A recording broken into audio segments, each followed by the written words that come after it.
hotel lobby, so bear with us if there's a little bit of interference in the background there. Thank you for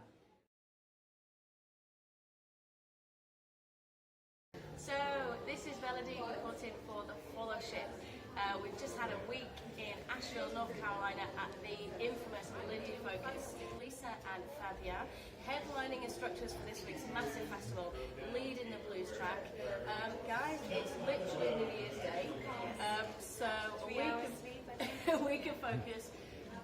How's it been? How are we feeling? It was amazing to finally kind of see the States version of blues, or at least get to know the people over here, because we see a lot of European dances, but we don't actually see the people from the States a lot. Pretty much they're the same. It doesn't change much.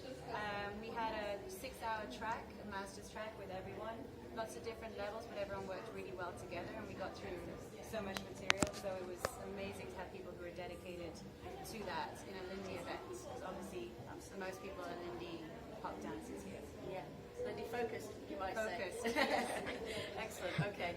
And of course, the size of this event and the size of the Followship could not be more in contrast. What is it that you guys are excited about? What do you feel is going to be special, what you're going to bring to the table? I think we're excited. We love working with smaller groups of people, and I think what's great about this event is that it's going to be a small group of people, so we can really focus in on technique and help people out individually. We always try and do that in a regular class anyway, but obviously when you've got 50 people in a class, you're going to kind of miss a few. But here we're going to definitely be able to focus on what people need, and what I like about it is that you've asked people in advance to tell them or tell us what they expect or what they would like, so we can tailor-make what we do for them rather than just throw stuff out there as we kind of do normally. And also, even though it's called the Followship, there is going to be a lot of content in it for leads as well, and we've talked extensively about how to balance that. And so that's going to be part of the contrast with the Followship and the standard event, what people might expect. Yeah, I think, well, we tend to almost focus a lot on leads in a regular class, purely because if we're going to do a certain movement, it has to start there, and then, you know, the followers get a kind of advice afterwards. Here, what we're going to do is try and do both at the same time, focus less on maybe fancy moves, unless that's what's asked for, and more on technique and how to listen to your partner and have this 50-50 conversation, rather than it being just one or the other. I think the more advanced you get as a dancer, the more it becomes a conversation and less about just either being there leading all the time or following all the time. Sure, exactly. And that's what we're about. It's like to uplift everybody by focusing on the high skill level that the best followers in the world have, the high techniques that they have. Then the idea is that's as much a gift to leads and help them want to get involved as well, because they will gain too. Well, I think you always say that, you know, if the followers have a good connection, then anything is possible, no matter what level they are. I think you have the small principle, basic stuff, like we can be together doing this. Like, as soon as we are dancing together and really listening to each other, then everything is easy. Yeah. I mean, it doesn't really matter so much how many years you've been dancing. If you have this basic skill, things that you never thought possible, you just need to have that in your bag. Yeah. So we can focus on that in the class and tailor make it to what you want. By working more techniques and connection between two dancers, we can give space for emotion and feeling dance instead of just like moves or just doing stuff each other without really taking care of each other. Yeah, without connecting. So I think it brings more emotion to dance. I think it makes more consistence to what we are doing. And yeah, this is what I think about it. Brilliant.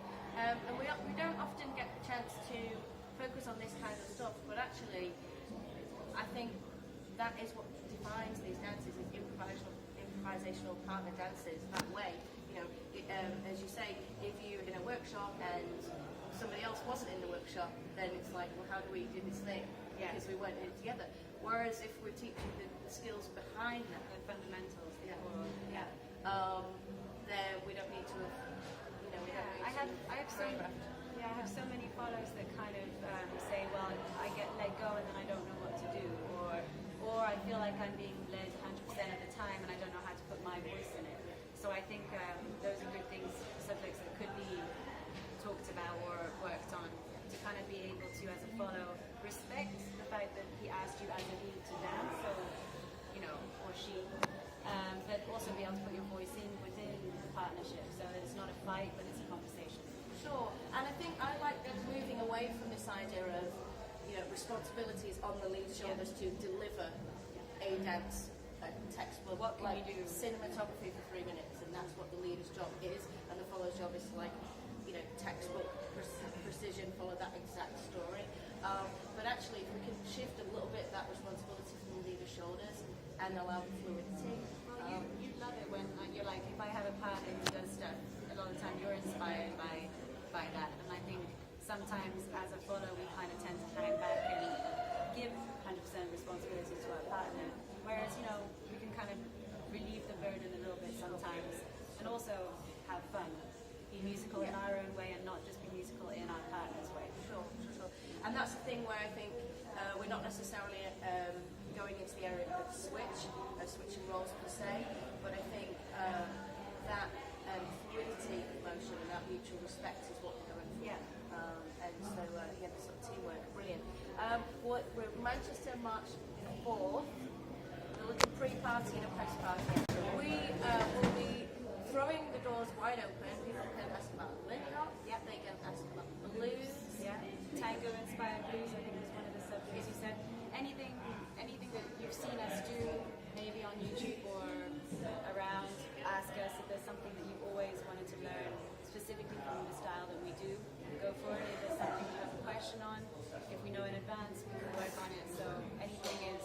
Dig deep, delve into those depths of your minds to come up with some great challenges. I know these guys are going to be up to it. And that's Velody for the Followship from Lindy Focus.